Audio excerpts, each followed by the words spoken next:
Having a little trouble there? Daniel Whitmore slowed his stride but did not immediately stop. The question came out smooth, polite, automatic. The kind of thing a man says when he intends to keep moving. The little girl looked up from her pink tricycle, which sat tilted awkwardly on the paved path in Grant Park. "My bike won't go," she said. "It won't run anymore."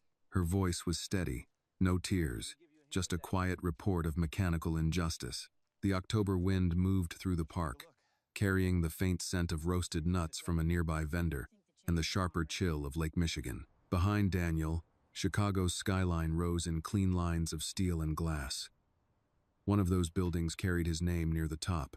Whitmore Technologies, 40 years old, self-made billionaire, publicly admired, privately disciplined, a man who solved problems. He set his briefcase down beside him and crouched. "Well," he said, calmly, examining the front wheel. "Let's see what's going on." The axle had slipped loose, the bolt slightly misaligned. A simple fix. He steadied the frame and adjusted the wheel carefully, fingers precise despite the cold metal. "You riding fast?" he asked lightly. "I was racing the pigeons," she replied. "I was winning." A brief, reluctant smile touched his mouth. He tightened the axle by hand and tested the spin. "There," he said. "Try now." She climbed back onto the seat and pushed forward. The wheel turned smoothly. She stopped in front of him, face lifted in satisfaction. That was when he truly saw her. Her eyes caught the late afternoon light. One was a soft blue-gray, the other a deep brown. The contrast was striking, unusual, beautiful. Daniel straightened slowly. "Your eyes are very beautiful," he said, his tone quieter now. "They're quite special." She blinked at him. "Thank you." "May I ask," he continued gently, "who you got them from?" "My mom," she answered immediately. "She says they run in her family." He nodded, studying her face with careful neutrality. "And is your mother here with you?" The girl turned and pointed toward a bench beneath a cluster of bare trees. "She's right there." Daniel followed her small hand. At first, he only saw a figure, dark coat, hair pulled back, standing slightly apart from the older woman seated beside her. The wind shifted, and the standing woman turned halfway toward the path. Daniel felt something inside him go completely still. He hadn't seen that face in years. Not in person, not up close. Time had softened certain features, sharpened others. There was maturity there now, and something else, resilience. But it was unmistakable. Monica. The name moved through his mind like a shockwave. For a brief moment, he questioned his own certainty. Chicago was large. Years changed people. Memory sometimes played tricks.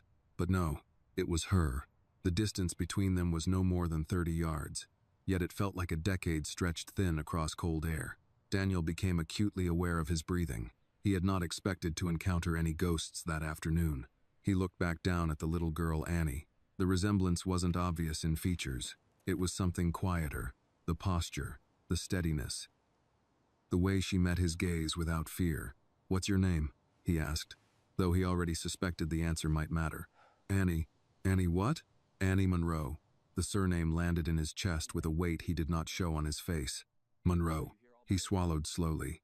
"Annie," he said gently, keeping his voice even. "It's good your mom is close by." She nodded. "I don't go far," she said. "She tells me not to." "That's smart," Daniel replied. "You should always stay where she can see you. Parks can be busy." Annie looked around, as if suddenly considering that possibility. Then she glanced back at him. "Are you a dad?" she asked with childlike curiosity. The question caught him unprepared. He hesitated just a fraction of a second too long. "No," he said finally.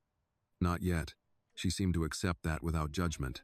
"Well," she announced, "you fix things like one." The words settled somewhere deep inside him. Daniel managed a composed nod. "I'm glad your wheel is working again," he said. "But stay close to your mom, all right?" "I will." She pushed off gently and rode back toward the bench. Daniel remained standing where he was. Monica had noticed him now. Their eyes met across the open stretch of grass. No smile, no wave, just recognition, the kind that doesn't need confirmation. The wind lifted slightly, brushing across the park and through Daniel's coat. Behind him, the towering buildings stood firm and unshaken symbols of control. of carefully constructed success. But as he watched Annie reach her mother and stop beside her, something inside him shifted. He had spent years building a life defined by forward motion expansion, innovation, growth charts that climbed cleanly upward. Yet in a single, ordinary moment, standing beside a child's broken tricycle, the past had stepped quietly back into view. He picked up his briefcase slowly, and for the first time in a very long while, Daniel Whitmore felt something he could not measure, predict, or immediately solve. The wheel was repaired, but something else had just come undone. Monica did not wave. She did not smile. She simply stood there, one hand resting lightly on Annie's shoulder as the child climbed off the tricycle and began explaining, with animated gestures, how the man fixed it.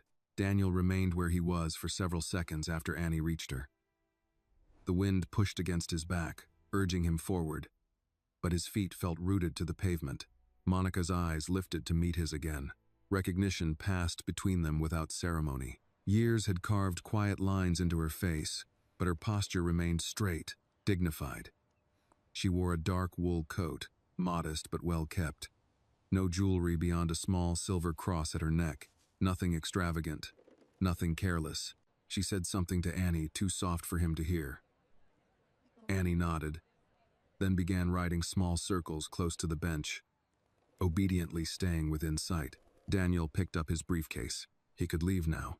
He could nod politely from a distance, step away, and allow this moment to dissolve into something unspoken. Chicago was a city of millions. People crossed paths and never met again. That would be the sensible thing. But sensible had a way of feeling hollow. He took a step forward, then another. Monica did not retreat. She waited. Up close, the years between them felt thinner than they should have. The scent of autumn leaves mixed with faint traces of laundry, soap, and cold air. Annie's tricycle wheels hummed softly in short circles nearby. Monica, he said. Her name sounded unfamiliar in his mouth, as though he hadn't earned the right to speak it. Daniel, she replied. No anger in her voice, no warmth either, just acknowledgement. I didn't expect to see you here, he said carefully.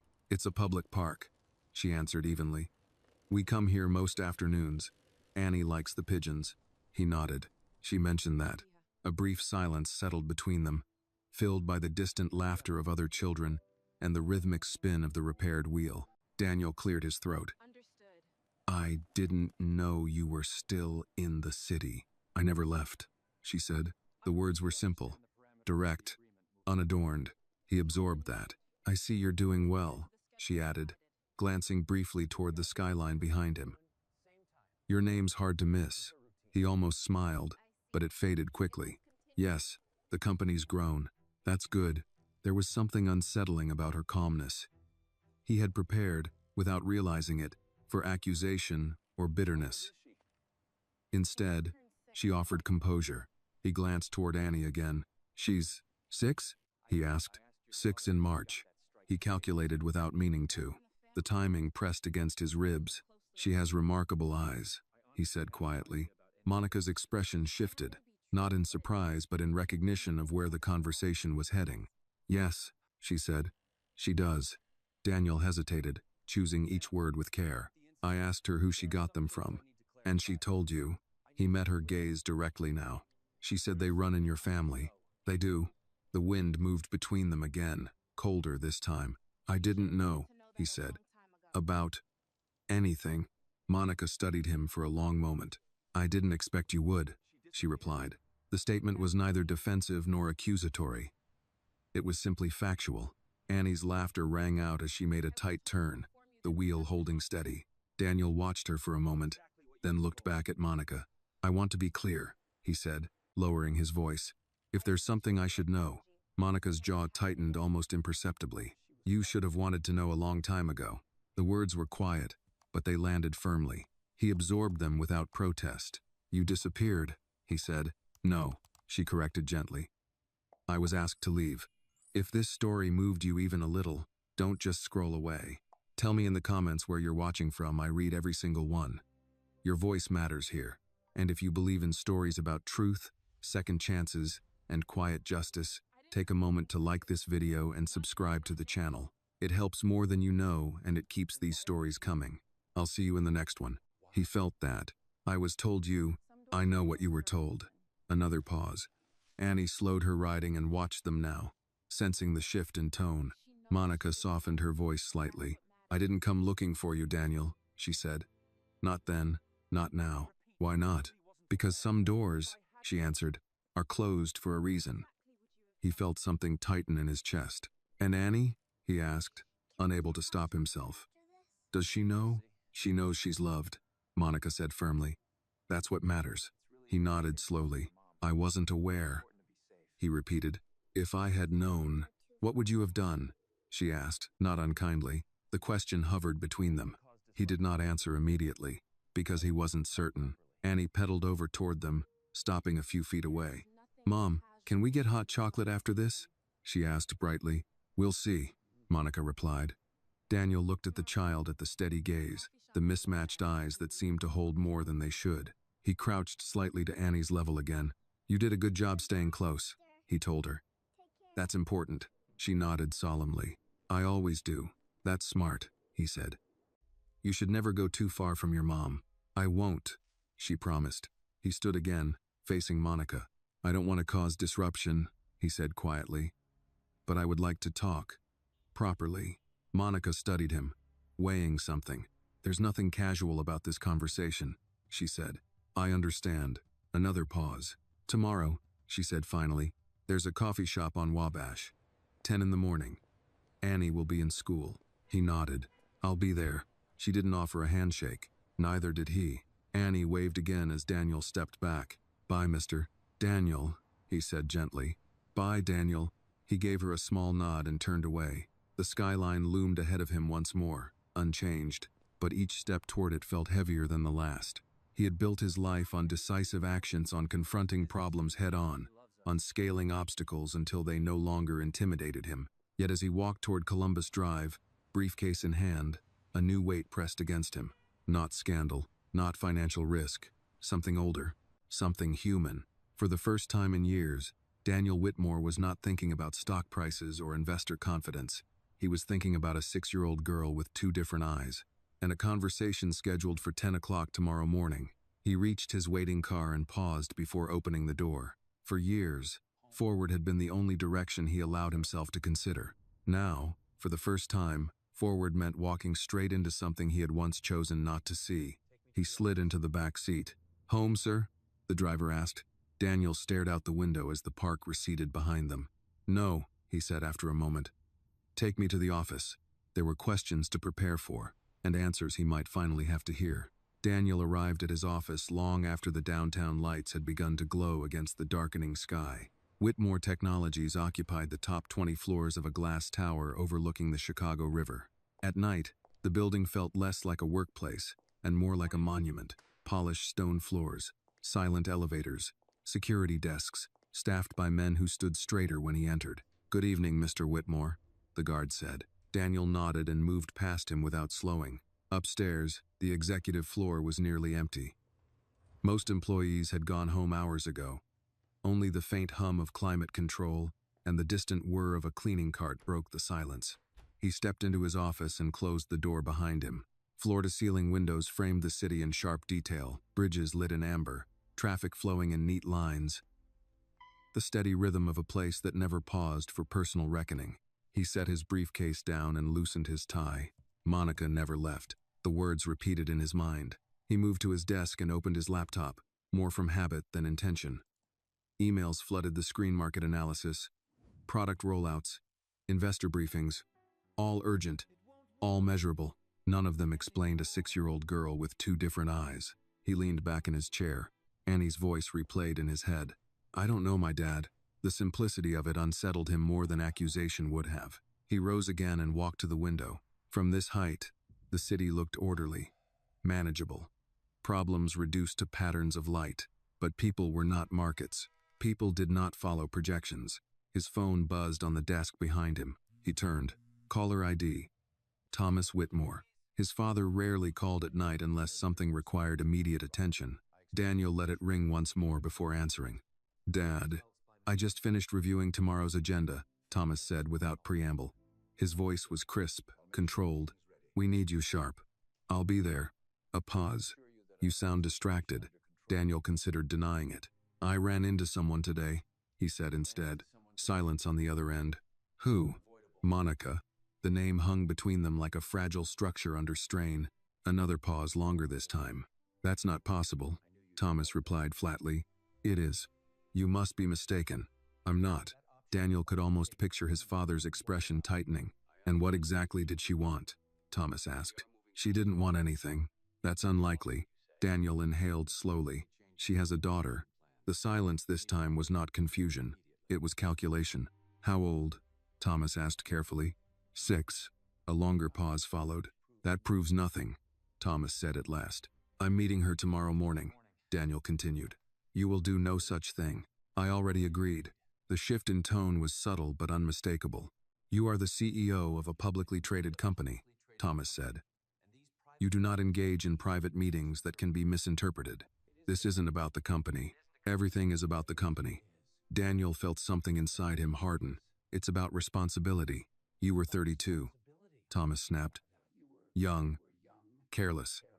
We handled it." Daniel turned sharply away from the window. "We handled it," he repeated quietly. "Is that what you call it?" Thomas exhaled through his nose. "She was compensated generously." "For leaving?" "For discretion." The word landed cold. Daniel stared out at the river below. "And if there's more to this?" he asked. "There isn't," Thomas replied sharply. "And if you have any sense, you will ensure there never is." The implication was clear. Control the narrative, protect the name, end the conversation before it begins. Daniel closed his eyes briefly. For years, he had followed that blueprint without questioning it. "You don't know that," he said finally. "I know enough," Thomas answered. "You will not jeopardize everything we built over a mistake." Daniel felt the word mistake scrape against something raw inside him. "I'll see you tomorrow," he said, ending the call before his father could respond. The office returned to silence. He placed the phone down carefully. "We handled it." He walked to the small bar cabinet against the far wall and poured himself a measure of bourbon. The amber liquid caught the light, steady and familiar. He did not drink it immediately. Instead, he thought of Annie's small hands gripping the handlebars, of the way she had looked at him when she asked if broken things could be fixed. He finally took a slow sip. The burn was sharp, grounding. Tomorrow at 10, a coffee shop on Wabash. No boardroom, no attorneys, no advisors, just answers. He set the glass down untouched after that first swallow. Then he returned to his desk and opened a new document. Not a business memo, not a shareholder update. A list. He typed, slowly. Dates, timelines. 8 years ago. Fundraiser in June. Monica dismissed the following week. If Annie was 6 now, he stopped typing. He didn't want to do the math. He leaned back in his chair again, staring at the ceiling. For years, success had insulated him, protected him from looking backward. Forward motion had been his shield, but forward no longer felt simple.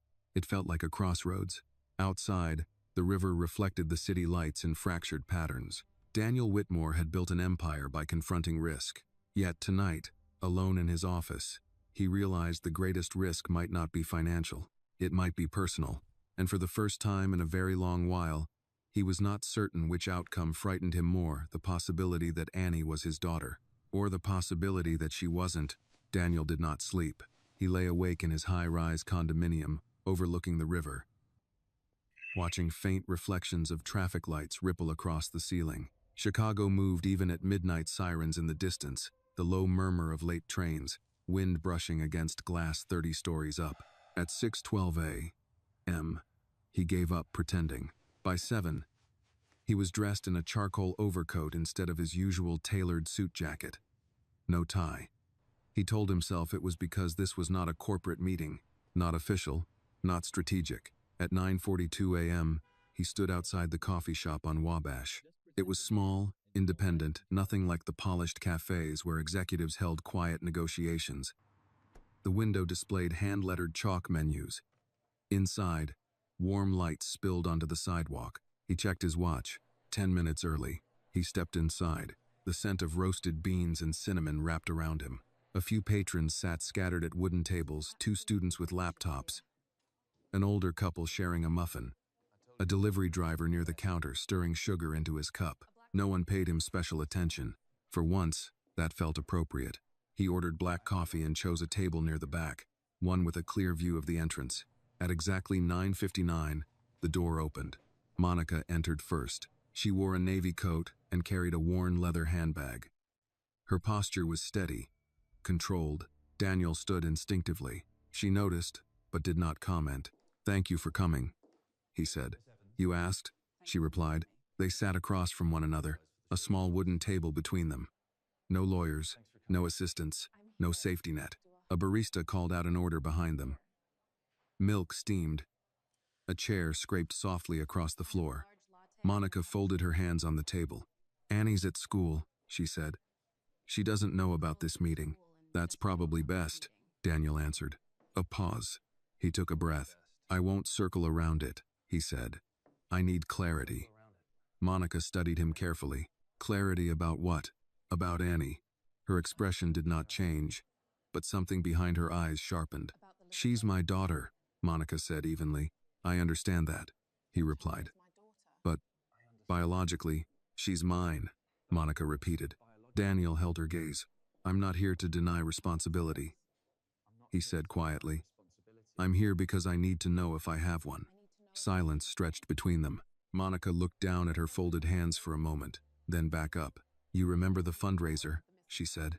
"Yes." "You remember what happened afterward?" "I do." "You remember that I was asked to leave?" He nodded. "I was told you'd taken something." A faint, almost sad smile touched her lips. "Yes," she said. "That was the story." Daniel felt the heat rise slightly in his chest. "Was it?" "No." The word was simple. "No," she continued. "I didn't steal anything." He believed her. He wasn't sure why, but he did. "I was pregnant," she said calmly. The coffee shop noise seemed to dull around them. Daniel did not move. "I found out 2 weeks after I left," she continued. "I didn't have your number. I didn't have your address. And even if I had," she stopped herself. "Even if you had?" he prompted gently. She met his eyes. "Your father made it very clear that contact would not be welcome." The words were not bitter. They were measured. "You could have tried," Daniel said. "And risk what?" she asked quietly. "A denial? Lawyers? Being told I was lying?" He had no answer. Monica leaned back slightly. "I was 28, she continued. "Working 2 jobs after I left. My parents were gone. I had no safety net. And I never asked you for money," she finished. "Because I didn't want Annie growing up as someone's quiet settlement." Daniel swallowed. "You should have told me," he said softly. "I shouldn't have had to," she replied. The truth of that settled heavily. A waitress passed their table, refilling Daniel's coffee. Neither of them touched their cups. "Does Annie know?" he asked. "She knows she doesn't have a father in the house," Monica answered. "She knows some families look different." "Does she know my name?" "No."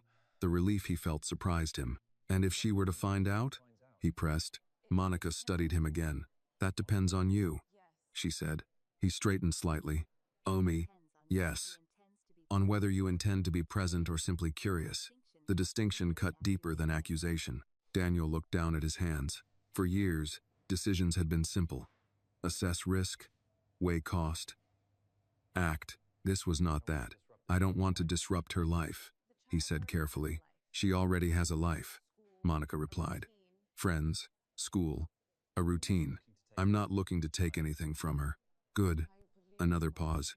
"If I asked for a paternity test," he said quietly, "would you refuse?" Monica did not answer immediately. Instead, she asked, "Why?" "Because I need to know the truth." She considered that. "And if the test confirms what you suspect, then I'll accept responsibility. And if it doesn't?" He hesitated. "Then at least we both have certainty."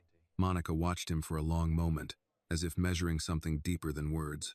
"You understand," she said slowly, "that this isn't just about you finding out. It's about what happens afterward." "I understand." "No," she said gently. "I don't think you do."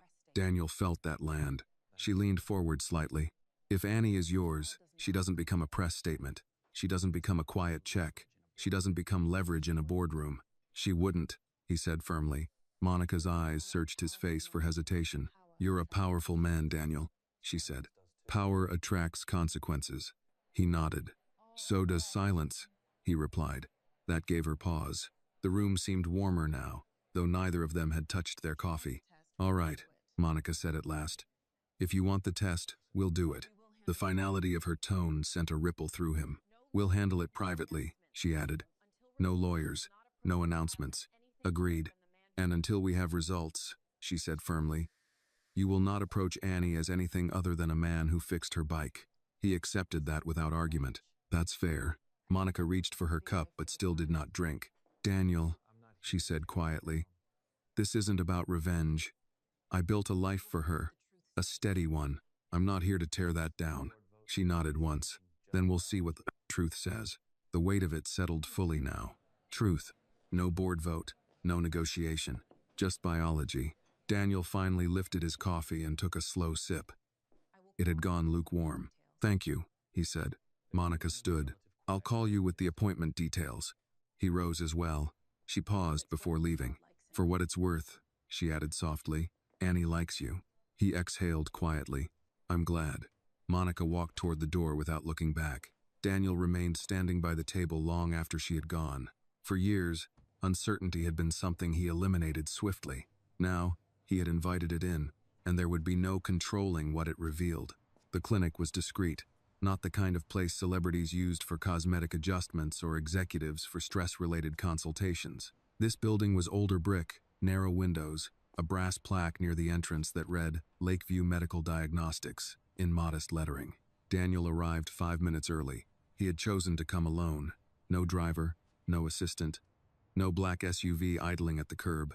Monica stood near the entrance when he approached, hands tucked into the pockets of her coat. Annie was not with her. School, Monica said, as if reading the question in his eyes. He nodded. Inside, the waiting room was quiet. Neutral walls, framed watercolor prints of Lake Michigan. A muted television mounted in the corner played a daytime news segment. No one was watching. They signed in under their legal names, no aliases. Daniel noticed the slight pause from the receptionist when she recognized him, but professionalism overrode curiosity. Just a standard paternity panel, the nurse explained when they were called back. Results within 72 hours. 72 hours. Daniel had negotiated billion-dollar mergers in less time, yet the number felt immense. They were led into a small clinical room, white cabinets, stainless steel tray, cotton swabs neatly arranged. The nurse spoke in a calm, routine tone. Swab from the inside of your cheek. It's painless. Daniel nodded. He had faced investor revolts, regulatory hearings, market crashes. His pulse had never felt like this. Monica watched silently as the nurse handed him the swab. He opened his mouth, allowed the sample to be taken. Simple, clinical, detached. A sterile act with irreversible weight. Monica followed. When it was done, the nurse sealed the samples in a small labeled container. That's it, she said with a reassuring smile.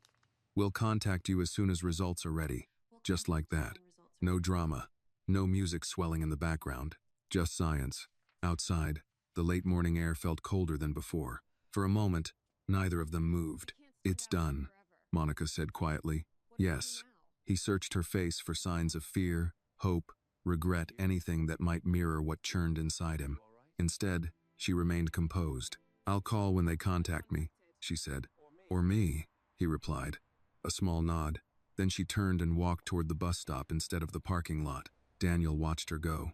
She didn't look back. He stood there longer than necessary, hands in his coat pockets, staring at the clinic door as if expecting it to call him back inside and reverse the process.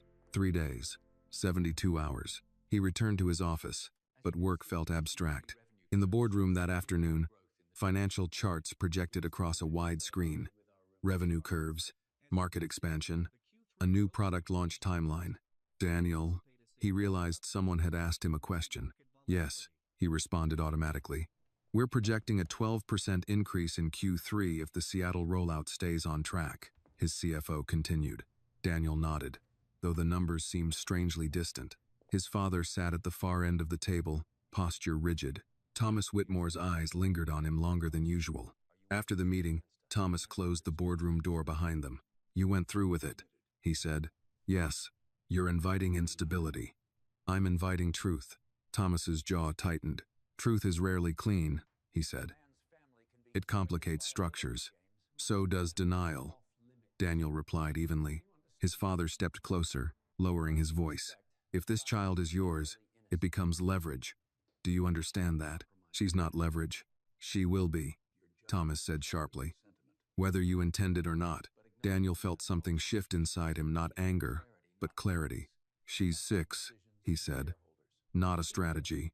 Thomas studied him carefully. You're allowing emotion to cloud judgment. Maybe, Daniel admitted. Or maybe I've allowed judgment to cloud emotion for too long. That landed. His father straightened. You built this company by making rational decisions. I built it, Daniel said quietly. By taking responsibility. Thomas's expression hardened. Responsibility to shareholders. And to people. Silence settled between them. You will handle this carefully, Thomas said finally. I will handle it honestly. His father left without another word. That evening, Daniel did not return to his condominium immediately. Instead, he drove alone this time toward Southside. He parked 2 blocks from the small apartment building he had seen before. He did not approach the door. He simply sat in the car, engine off, watching as children played on the sidewalk under the watchful eyes of parents leaning against railings. Community. Unpolished. Real. Annie emerged from the building holding what looked like construction paper. She ran toward Monica, who stood nearby speaking with a neighbor. Daniel watched as Annie handed her mother the paper proudly. Monica crouched to Annie's level, listening fully. Present, Daniel felt something tighten in his chest. He had grown up in a large house filled with staff. His father had provided everything measurable, but he had rarely crouched, rarely listened without glancing at a watch. Annie laughed at something Monica said. The sound carried faintly through the evening air. Daniel leaned back in his seat. For the first time, the question forming inside him was not about liability or exposure. It was simpler. If she is mine, what kind of father would I be? Not what kind of provider. What kind of father? He glanced once more at the building before starting the engine. 72 hours. He had faced waiting before regulatory approvals, court decisions, but this felt different. This waiting held the power to redraw his entire life. And for the first time, Daniel Whitmore understood something he had once dismissed as sentimental exaggeration.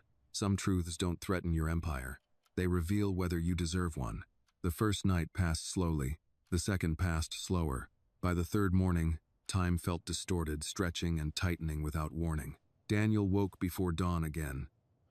Though this time exhaustion pressed heavier against him, he dressed mechanically, poured coffee he barely tasted, and stood at his window watching the river below carry early commuter traffic across its bridges. 72 hours. He checked his phone. No missed calls. No messages. He set it down, then picked it up again. He forced himself to go to the office. Routine, he told himself, is discipline. Discipline is stability. Yet nothing felt stable. At 10:17 a.m., during a product strategy briefing, his phone vibrated once against the polished conference table. Monica. The room continued discussing interface updates and user retention metrics, but Daniel no longer heard them. He excused himself without explanation and stepped into the hallway before answering. Daniel. Her voice was steady. The results are in, she said. His throat tightened. Okay. A pause not for effect, but for breath. It's positive. The word echoed in the quiet corridor. Positive. There was no dramatic swell of sound. No cinematic moment. Just that single word reshaping the air between them. Are you sure? He heard himself ask, though he already knew the answer. Yes. Another silence. She's yours, Monica said softly. Yours. Daniel leaned one hand against the cool wall beside him. A sensation moved through him that was not panic, not fear. Weight. Real. Immovable weight. I see, he said, though he felt anything but composed. Monica did not speak immediately. I thought you should hear it from me, she said. Thank you. I'll be home this evening. He hesitated. May I see her? Another pause. Yes, Monica said finally.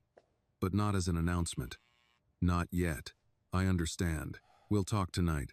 The call ended. Daniel remained standing in the hallway long after the screen went dark. She's yours. The words replayed in his mind. His daughter. The phrase felt unfamiliar, fragile. He returned to the conference room. Every face turned toward him. Everything all right? His CFO asked. Daniel sat down slowly. Yes, he said. Continue. The presentation resumed, slides shifting across the screen, but the numbers blurred. For years, success had been defined in metrics: growth, expansion, dominance. Now, none of it seemed calibrated for what he had just learned. At noon, he canceled his afternoon meetings. By 3, the news had reached his father. Thomas Whitmore entered Daniel's office without knocking. "It's true," Thomas said flatly. Daniel did not pretend to misunderstand. "Yes." His father closed the door behind him. And? And what? And what do you intend to do?" Daniel stood from behind his desk. "I intend to meet my daughter tonight." Thomas's expression tightened. "You intend to complicate everything." "I intend to take responsibility." "You don't know what that will cost." Daniel's voice remained level. "I'm beginning to understand what it already has." Thomas moved closer, lowering his tone. "You could arrange support quietly. A trust fund. Education. No publicity. She is not a transaction," Daniel said firmly. "She is a vulnerability," Thomas replied. The word lingered between them. Daniel shook his head. "She's a child, and children grow into liabilities." Something inside Daniel shifted, no longer uncertainty, but resolve. "I won't hide her," he said. "You'll destroy what we built." Daniel met his father's gaze without flinching. "If what we built can't withstand the truth, then it wasn't built very strong." Silence filled the office. Thomas's face hardened, not with anger but with something colder. "You're choosing emotion over legacy. I'm choosing integrity over fear." His father stared at him for a long moment. "You think this makes you noble," Thomas said quietly. "It makes you exposed." "Maybe," Daniel replied. "But I won't let her grow up thinking she was something to be concealed." Thomas turned toward the door. "If this becomes public," he said, "don't expect protection." Daniel did not answer. When the door closed, the office felt larger and emptier. He moved to the window. The city below continued, indifferent to revelations. He checked the time. 5:42. He left the building without escort. The drive south felt longer than usual. When he reached Monica's apartment building, the streetlights were already glowing softly against the early evening sky. He stepped out of the car and approached the entrance slowly. This time, he did not stay 2 blocks away. Monica opened the door before he knocked. "She's inside," she said. Daniel stepped in. The apartment was modest but warm: family photos along one wall, a bookshelf filled with children's stories, the faint scent of something homemade simmering on the stove. Annie sat cross-legged on the living room rug, coloring. She looked up. "Hi, Daniel." The simplicity of her greeting struck him. "Hi, Annie." He crouched again, this time deliberately. "What are you drawing?" he asked. "A rocket ship," she said proudly. "It's going to the moon." He smiled faintly. "That's ambitious." She nodded seriously. "You have to aim high." He glanced at Monica. Monica's eyes held his for a moment. Not accusation, not gratitude, just understanding. Annie held up her drawing. "Do you think it's good?" Daniel looked at it carefully. "I think," he said slowly, "it's the beginning of something important." She beamed, and as he sat there on the rug, in a small apartment far removed from boardrooms and shareholders, Daniel Whitmore understood with sudden clarity. His life had just divided into before and after. Before, he had built an empire. After, he would have to decide whether he could build something more difficult, a relationship, a father. Annie insisted on showing him every drawing she had made that week. There were rockets and houses and a dog that looked suspiciously like a loaf of bread with legs. Daniel sat cross-legged on the rug beside her, his overcoat folded carefully over the back of a dining chair Monica had offered him earlier. The apartment was small but orderly. A beige couch against one wall, a second-hand coffee table with faint scratches across the surface, a bookshelf crowded with children's paperbacks, a Bible tucked between them. The smell of chicken soup drifted from the kitchen, ordinary, grounded. Nothing about it resembled the world Daniel had spent the last decade constructing. "Do you work in a tall building?" Annie asked suddenly, still coloring. "Yes," he answered. "Like, really tall?" "Pretty tall." She considered that. "Do you ever get scared up there?" The question was innocent, curious. "Not of the height," he said. She nodded as if that made perfect sense. Monica watched them from the kitchen doorway, arms folded loosely, expression unreadable but not hostile. After a few more minutes, she spoke gently. "Annie, Why don't you wash your hands for dinner? Okay, Annie replied, hopping up and disappearing down the short hallway. The apartment grew quieter. Daniel stood slowly. Monica moved to the small table and set down 3 bowls. You don't have to stay, she said. I'd like to. She studied him briefly, then nodded once. They sat across from each other while Annie chattered about school spelling tests and a classmate who refused to share crayons. Daniel listened carefully. Not out of obligation, but because he wanted to remember every detail. After dinner, Annie yawned dramatically. Bedtime, Monica said. Can Daniel come say goodnight?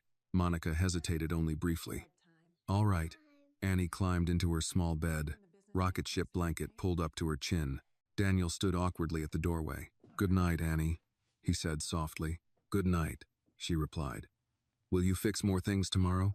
The question was light, but it landed with unexpected weight. I'll try, he said. She smiled and closed her eyes. Monica stepped into the hallway and gently shut the bedroom door. They stood facing each other in the dim light of the living room. She doesn't know yet, Monica said quietly. I understand. I didn't plan to tell her this way. There isn't a simple way, he admitted. Monica leaned against the counter. So, she said, steady but direct. What happens now? Daniel inhaled slowly. I want to be present. In what way? As her father. The word sounded fragile and enormous all at once. Monica held his gaze. Being a father isn't a title, she said. It's consistency. I know. Do you? He didn't answer immediately. I didn't grow up with consistency, he said at last. Her expression softened slightly. My father provided everything, he continued. Except time. Monica considered that. And you think you can do better? I want to. That's not the same as can. He accepted the correction. I'll rearrange my schedule. She almost smiled at that. You can't schedule fatherhood between meetings. He exhaled quietly. I know that too. Silence stretched between them. You understand this changes things, she said. Yes. If you're involved, it won't stay quiet forever. I'm aware. And your father? Daniel's jaw tightened slightly. He's aware too. Monica nodded, as if she'd expected that. I don't want Annie dragged into corporate battles, she said firmly. No press. No speculation. She won't be. You can't promise that. I can promise I won't hide her. The words hung in the air. Monica studied him carefully. There's a difference between protecting someone and concealing them, she said. I'm learning that. She moved to the sink, rinsing dishes slowly. You can start small, she said over her shoulder. Pick her up from school once a week. Take her for ice cream. Be reliable. He nodded. I can do that. Then do it. There was no ceremony in the agreement, no dramatic handshake, just a quiet understanding forming in a modest kitchen on the south side of Chicago. Daniel glanced toward Annie's closed bedroom door. I don't want to confuse her, he said. You will, Monica replied gently. At first, he almost smiled at the honesty. But confusion isn't the worst thing, she continued. Disappointment is. The words settled heavily. I won't disappear, he said. Monica met his eyes. Then don't. He put his coat back on slowly. At the door, he paused. Thank you, he said. For what? For giving me the chance. She held his gaze. This isn't a favor, she said quietly. It's her right, he nodded. Outside, the air felt colder than when he arrived, but something inside him felt clearer, not lighter, clearer. He walked to his car without looking back, this time not out of indifference, but because he knew he would return. Tomorrow, there would be consequences, boardrooms, conversations, strategy. But tonight, he carried something different home with him. Not uncertainty, not fear, responsibility. And for the first time in his life, Daniel Whitmore understood that responsibility was not a burden placed upon him by investors or inheritance. It was a promise, one he intended to keep. The shift began quietly. On Monday morning, Daniel arrived at Whitmore Technologies earlier than usual. The lobby staff greeted him with their customary professionalism, but there was something slightly altered in the air, subtle, almost imperceptible. News had not broken. No headlines screamed across financial networks. Yet information had a way of moving through invisible channels long before it became public. He stepped into the executive elevator alone. The mirrored walls reflected a man who looked the same as he had a week ago: tailored suit, composed expression, steady posture. But he no longer felt like the same man. Inside the boardroom, The quarterly expansion strategy was already displayed across a wide screen.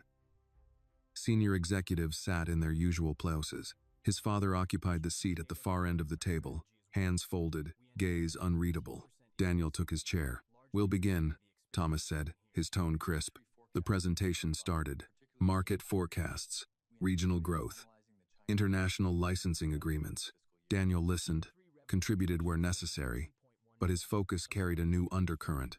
Every decision now felt connected to something larger than valuation. Midway through the meeting, Thomas cleared his throat. "There is an additional matter," he said. The room quieted. "We have received inquiries," Thomas continued evenly, "regarding a potential personal situation involving our CEO." A few heads turned subtly toward Daniel. He did not shift. "Inquiries from whom?"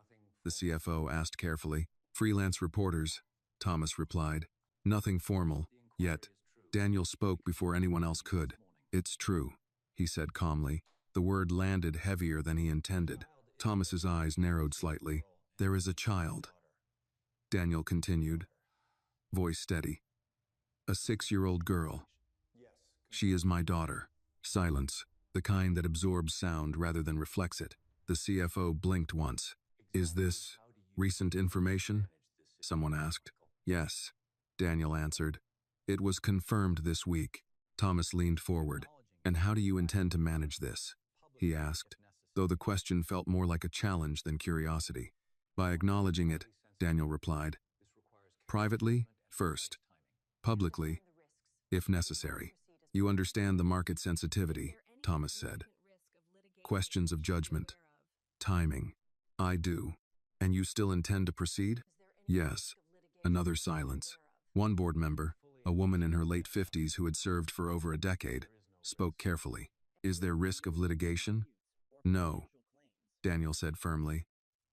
"There will be no legal disputes." "Financial claims?" Daniel shook his head. "She is not making claims." Thomas's jaw tightened slightly.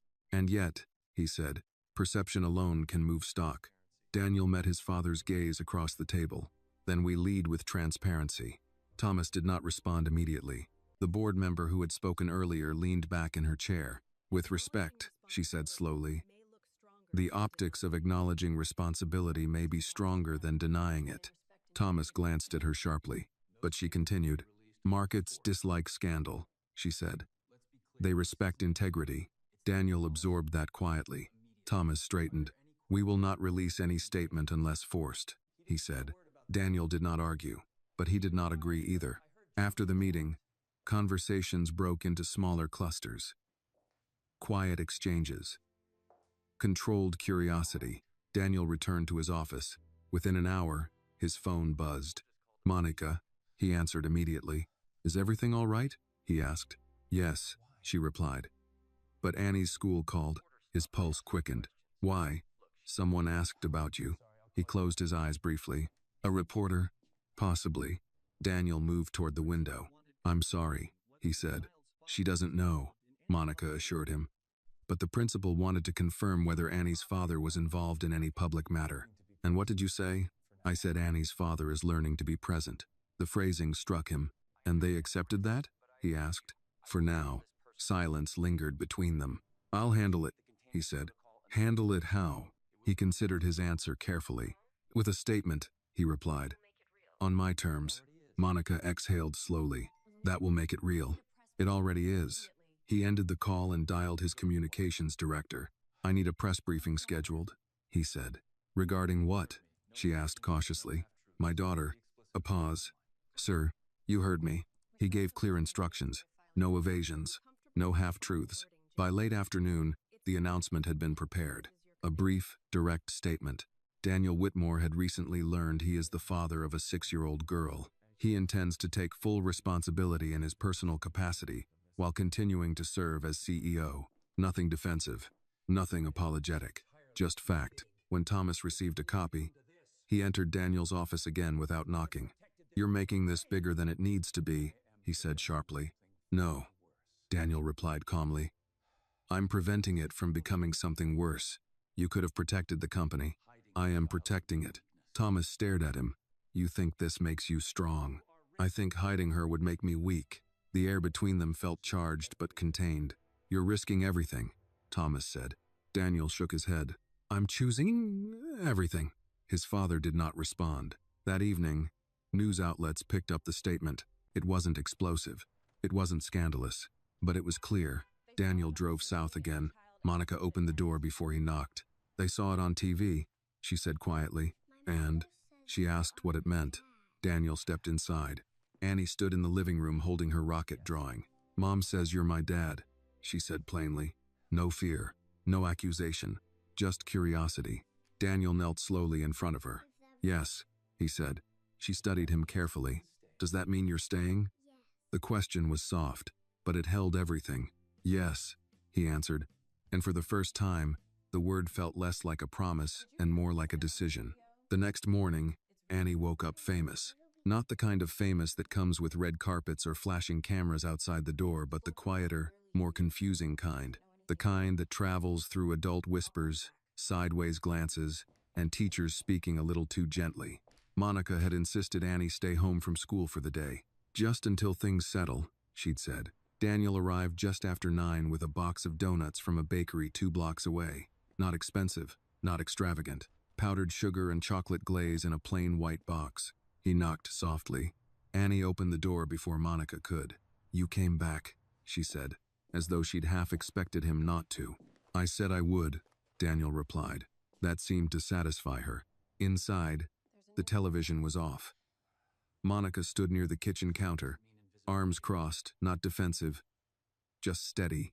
There's a news van down the street, she said quietly. Daniel exhaled through his nose.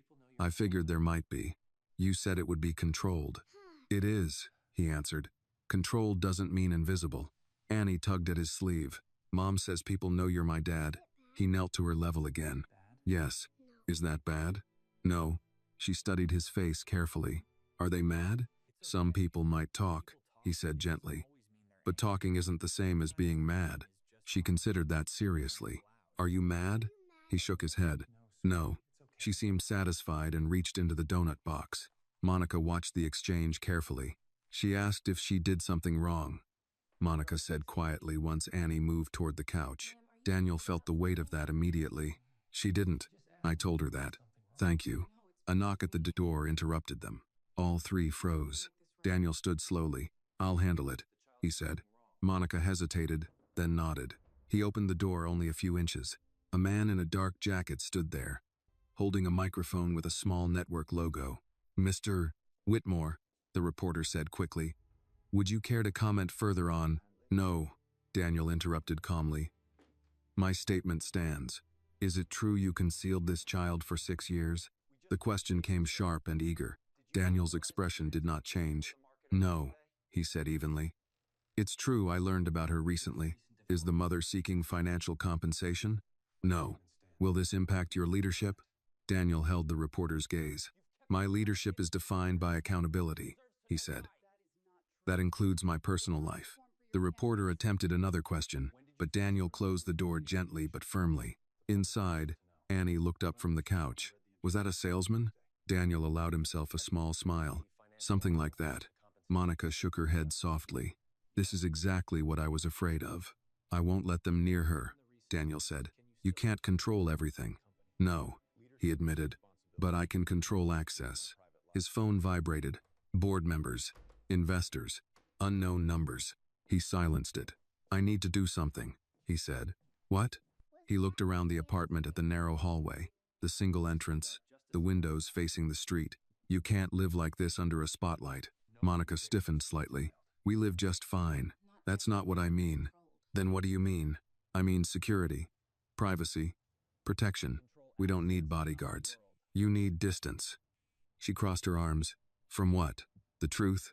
From intrusion, he corrected. Annie wandered back toward them, donut in hand.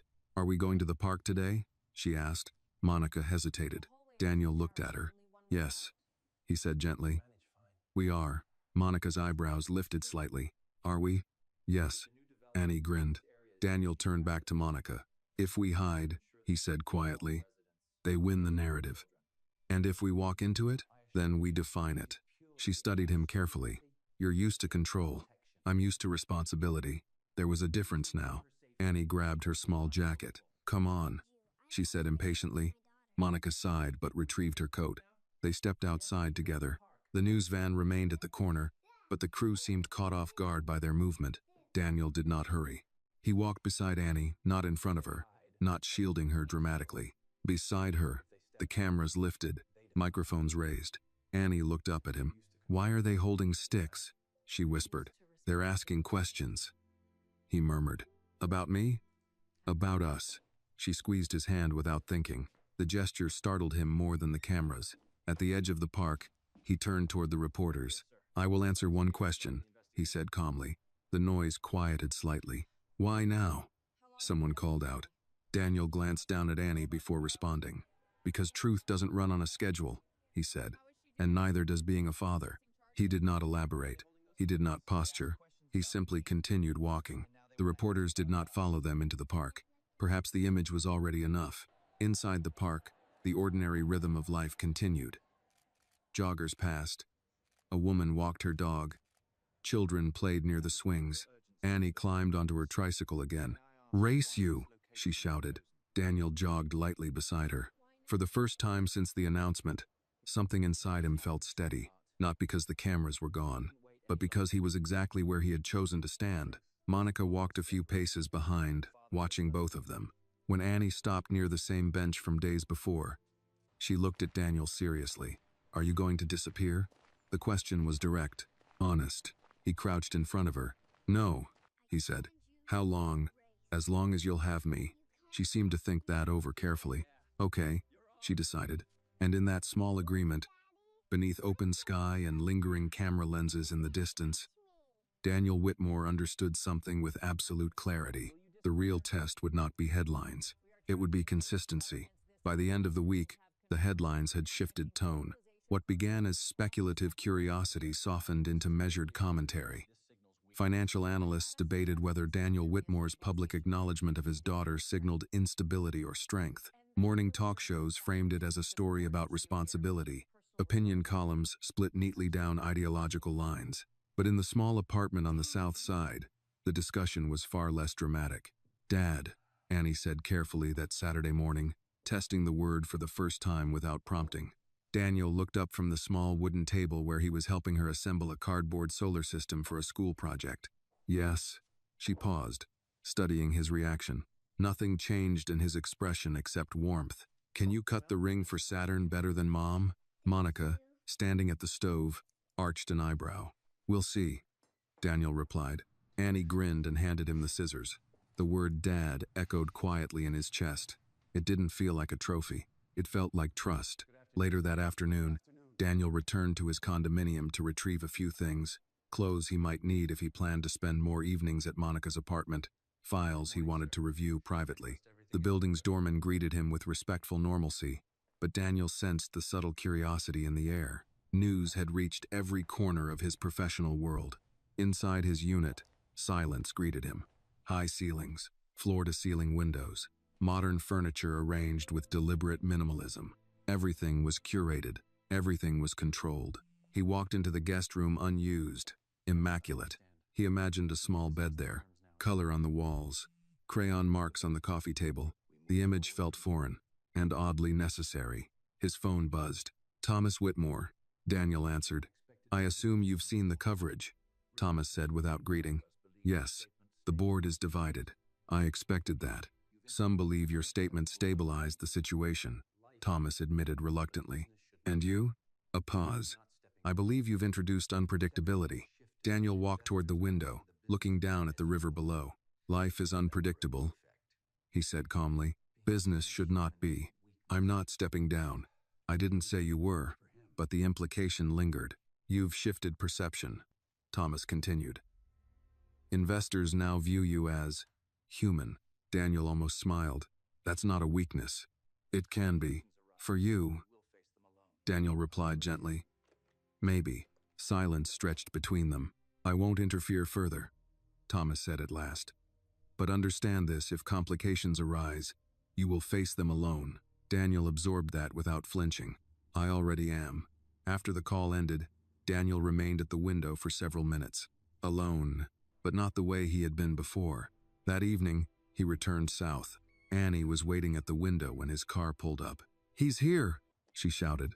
Daniel stepped out before she could run outside unsupervised. Monica opened the door.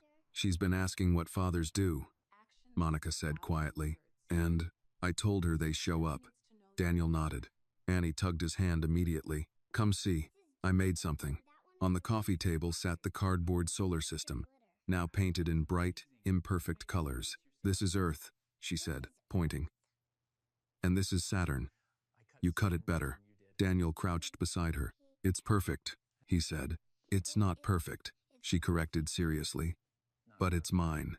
He glanced at Monica. The lesson wasn't subtle. Later, after Annie had gone to bed, Monica poured 2 cups of tea instead of coffee. "You're adjusting quickly," she observed. "I'm trying. There will be harder days. I know.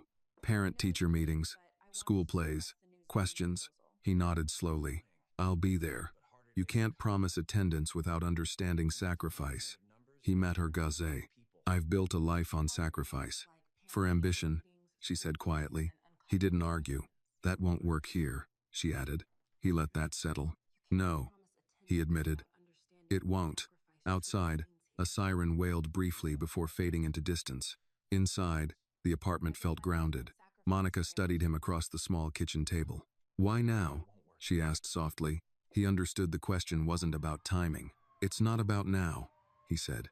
"It's about not repeating what I grew up with." Her expression shifted slightly. "You're not your father." "I don't want to be." She nodded once. "That's a start." Silence followed, not tense, but reflective. "Annie asked me something earlier," Monica added. "What?" "She asked if she gets to visit your tall building." Daniel considered that. "Yes," he said. "She does, but not as a spectacle." "Not as a spectacle," he agreed. He stood to leave shortly after. At the door, Monica paused him. "You understand this isn't redemption," she said. "I know. It's responsibility." He nodded. "And responsibility," she continued, "is daily." "Then I'll show up daily." As he walked back toward his car, Daniel felt the quiet weight of that commitment. In boardrooms, responsibility was negotiated. In families, it was lived. Tomorrow would bring new questions, new pressure, new scrutiny. But tonight, he carried something steadier than public approval. He carried direction, and for the first time in his life, that direction was not upward. It was inward. The first crack did not come from the media. It came from inside the company. Daniel noticed it in the way conversations paused when he entered a room, in the way 2 senior executives stopped mid-sentence near the elevators, in the polite but distant tone of a board member who had once treated him like an equal partner rather than a calculated risk. Monday morning, he arrived to find a private memo waiting in his inbox. Subject: Governance Review Discussion. He read it once, then again. The board wanted to evaluate leadership stability in light of recent developments. He almost smiled at the phrasing. Leadership stability. He closed the laptop and leaned back in his chair. Annie had asked him the night before if Saturn's rings ever fell off. He had told her no. He hoped he hadn't lied. At noon, the board convened an executive session. Thomas Whitmore sat at the head of the table as usual, posture sharp, expression unreadable. Daniel took his seat without hesitation. "We need to address perception risk," one director began carefully. "Perception of what?" Daniel asked calmly. "Distraction. Vulnerability. Emotional influence." Daniel folded his hands in front of him. "I acknowledged my daughter," he said evenly. "I did not abdicate responsibility." "This isn't personal," another board member added. "It's fiduciary. It's always personal," Daniel replied quietly. "You just prefer to label it otherwise." Thomas cleared his throat. "The issue," he said, "is predictability." Daniel met his father's gaze. "You built this company on calculated control," Thomas continued. "Investors trust control, and they distrust secrets," Daniel answered. A pause. One of the older directors, the same woman who had spoken in his favor before, leaned forward. "Has your performance suffered?" she asked directly. "No." "Has revenue declined beyond standard fluctuation?" "No." "Have you failed in any executive function?" "No." She leaned back. "Then this is not about performance," she concluded. "It's about discomfort." The room quieted. Thomas's jaw tightened almost imperceptibly. "Markets respond to narrative," he insisted. "And the narrative," Daniel said, is that I took responsibility, and you think that inspires confidence? Yes. Silence stretched. Thomas shifted tactics. There is another concern, he said. Inheritance. Daniel's expression remained still. You have no previous heirs, Thomas continued. The introduction of one alters long-term structural planning. The word structure again. She is 6, Daniel said evenly. Not a hostile takeover. A few restrained smiles flickered around the table. Thomas did not smile. We will not destabilize governance for sentiment, he said firmly. I'm not asking you to, Daniel replied, but I will not sign anything that excludes her from my life. The words hung heavier than expected. One director cleared his throat. No one is asking that. Thomas didn't respond, but the implication lingered. After 2 hours of debate, the meeting adjourned without formal action. Temporary calm. Daniel returned to his office and closed the door. He stood by the window again, staring down at the river's steady current. His phone buzzed. Monica, he answered immediately. Hey, Annie had a rough afternoon, Monica said softly. His chest tightened. What happened? Another child said she was on TV because she did something bad. Daniel closed his eyes. And? She asked me if that was true. The silence between them felt heavier than any boardroom argument. What did you tell her? He asked quietly. I told her sometimes adults misunderstand things, Monica said. But that being seen isn't the same as being wrong. Daniel exhaled slowly. I'm sorry. I know, Monica replied gently. But sorry doesn't fix playground conversations. I'll come by. She's doing homework. Come after 7. He nodded even though she couldn't see it. Okay. When he arrived that evening, Annie sat at the table with a worksheet in front of her. She looked up. Dad? The word still surprised him. Yes. Did I do something bad? He crossed the room in 2 strides and knelt beside her. No, he said firmly. Then why were we on TV? He chose his words carefully. Because sometimes when grown-ups fix old mistakes, other grown-ups talk about it. She frowned slightly. You made a mistake? Yes. She studied him seriously. Did you say sorry? Yes. She nodded once, satisfied with that logic. Okay. Monica watched quietly from the kitchen doorway. After Annie went to bed, Daniel remained seated at the table. They're questioning my leadership, he said. Are they right to? He looked up. No. Then stand, Monica replied simply. He almost smiled. You make it sound easy. It isn't, she said. But Annie doesn't care about stock prices. He leaned back. They're worried about inheritance. Monica's expression shifted slightly. I don't want anything from you, she said immediately. I know. I didn't raise her for that. I know. Silence settled between them. You don't owe me, she added quietly. He met her Gaza. This isn't about owing, he said. It's about belonging. She considered that. Belonging is earned, she replied. I'm working on it. Outside, wind brushed softly against the apartment windows. Inside, the space felt steady in a way his glass tower never had. When Daniel left that night, he didn't feel defeated. He felt tested. And tests, he understood better than most, reveal structure. Tomorrow, the board might escalate. His father might press harder. The market might shift. But Annie would wake up asking about Saturn's rings and spelling quizzes. And that, Daniel realized, was the axis that mattered now. By Thursday, the pressure stopped being subtle. It became procedural. Daniel was called into a special governance session at 8 a.m., earlier than usual, before most of the executive team had even arrived. The sky outside the tower was still gray, Chicago wrapped in a cold mist rising off the river. He entered the boardroom knowing this would not be routine. Thomas Whitmore stood at the window, hands clasped behind his back. 3 other directors were already seated, folders neatly arranged in front of them. No small talk, no coffee, just structure. Let's begin, Thomas said. Daniel took his seat. A legal advisor, external counsel, sat at the far end of the table. That was new. We've conducted a rapid risk assessment, one director began. There is no immediate financial collapse forecast. However, volatility has increased. Daniel listened without interruption. We are proposing a temporary oversight structure, Thomas continued. A co-signature requirement on major decisions until stability returns. Daniel understood what that meant. Alish, you're questioning my judgment, he said calmly. We're reinforcing governance, Thomas replied. Daniel folded his hands. Because I acknowledged my daughter? Because emotion alters executive calculus, Thomas said. And you assume I am compromised. You are involved. Daniel leaned back slightly. Involved is not the same as compromised. Silence. The legal advisor slid a document across the table. Standard precautionary measure, he said. Temporary. Daniel didn't look at it immediately. Instead, he asked, would this have been proposed if I'd concealed her? No one answered. That was answer enough. Thomas spoke carefully. You introduced unpredictability. Daniel nodded once. Yes, he said. The admission startled them. But unpredictability is not incompetence, he continued. It's honesty. The older female director watched him closely. You're asking us to trust you, she said. No, Daniel replied quietly. I'm asking you to judge me by performance, not fear. Thomas stepped forward. You are risking legacy, he said. Daniel met his father's gaze directly. I am redefining it. The air felt heavy with unspoken history. Thomas's voice lowered.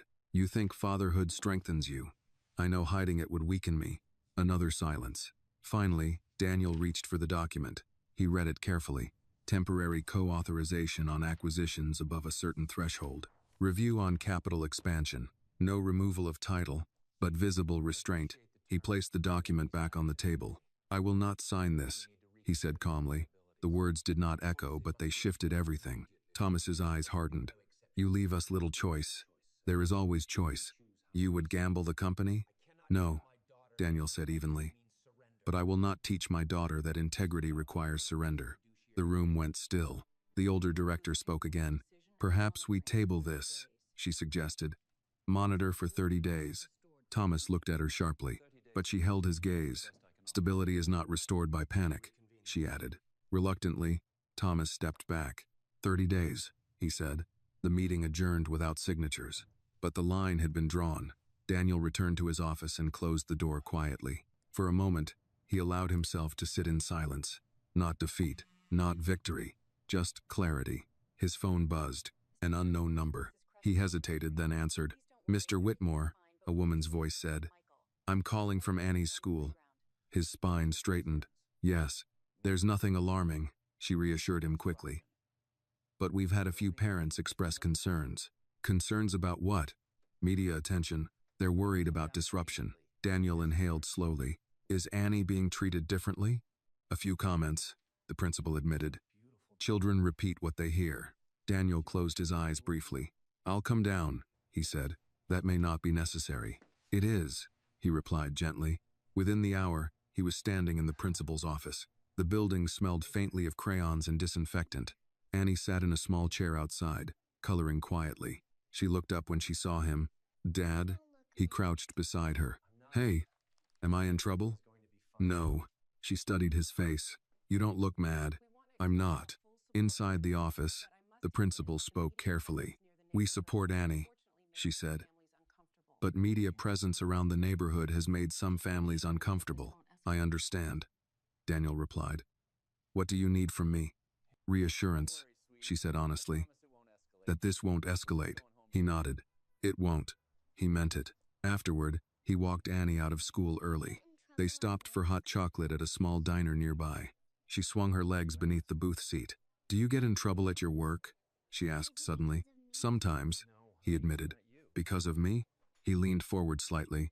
Never because of you. She seemed to weigh that carefully. Then why? Because some people don't like change. She nodded thoughtfully. I don't like broccoli, she said. He smiled faintly. That's different. Is it? He paused. Maybe not. As they left the diner, Annie slipped her small hand into his without hesitation. The gesture was instinctive, unforced, and as Daniel walked her back to Monica's apartment, cameras nowhere in sight, he understood something that the boardroom could not quantify. Strength was not in control. It was in consistency under pressure. That evening, when Monica opened the door, she searched his face. They tried to limit my authority, he said quietly. And I said no. She studied him. That will cost you. Yes. Are you afraid? He considered the question honestly. Of losing the company? He asked. She nodded. He looked down at Annie, who was already running toward her room to retrieve another drawing. No, he said. And for the first time, the answer felt entirely true. The fracture came quietly, but this time, it did not come from the board. It came from Thomas Whitmore himself. 3 days after the governance session, Daniel was summoned not to the tower but to the North Shore estate. The house had not changed. Long driveway lined with trimmed hedges. White columns rising against the lakefront sky. Windows polished to perfection. It stood like a monument to permanence. Daniel had not spent more than a handful of nights here in the last decade. He parked at the base of the circular drive and stepped out without waiting for the house staff to greet him. Inside, the marble floors echoed faintly beneath his steps. Thomas waited in the study. The room smelled faintly of leather and old paper. Framed photographs lined the walls, business awards, ribbon cuttings, charity galas. Daniel's childhood was represented in only 2 small frames near the bookshelf. "Sit," Thomas said. Daniel remained standing. "I prefer to stand." Thomas nodded once. "As you wish."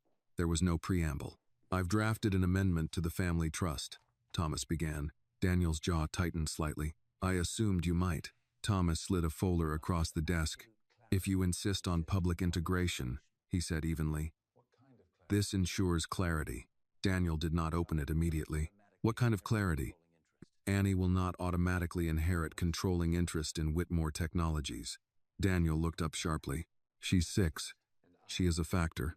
She is my daughter, and you are CEO of a multi-billion-dollar enterprise," Thomas countered. Daniel opened the folder. Legal language, structured protections, contingency clauses, inheritance distributed through controlled vehicles, board oversight, conditional triggers. "She will be provided for," Thomas said, generously. "She's not a beneficiary line item," Daniel replied quietly. Thomas's tone remained calm. "This is not emotional. It's structural." Daniel closed the folder slowly. "You built this entire life around structure," he said. "But you never built space for people." Thomas's eyes sharpened. "People complicate structure. People are the point." A silence heavier than previous ones settled between them. "You think you're correcting my mistakes," Thomas said. "I'm preventing mine." Thomas stepped around the desk. "You are letting sentiment override discipline." "No," Daniel said steadily. "I'm letting responsibility override fear." Thomas's voice lowered. "You were never denied anything." Daniel almost laughed, but didn't. "I was denied time." The words surprised even him. Thomas blinked once, caught off guard. "You confuse presence with provision," Daniel continued. "They are not the same." Thomas's expression hardened again. "You built your company on the foundation I laid, and I'm grateful," Daniel replied. "But Annie will not grow up measuring love in dividends." The air seemed to tighten. Thomas looked toward the lake beyond the window. "You believe this makes you strong," he said quietly. "I believe hiding her would make me weak." Thomas turned back. "If you refuse the amendment, you force my hand." Daniel held his gaze. "And what does that mean?" "It means succession planning moves forward sooner than anticipated." The threat was subtle but clear. A board vote, an early transition. Daniel did not flinch. "If you believe I am unfit," he said calmly, "then call the vote." Thomas studied him carefully. "You would walk away?" "If the cost of staying is denying her legitimacy, yes." The answer hung in the room like a line drawn in permanent ink. Thomas's posture shifted slightly, not softer, but less rigid. "You're willing to risk everything." "No," Daniel replied quietly. "I'm unwilling to risk her."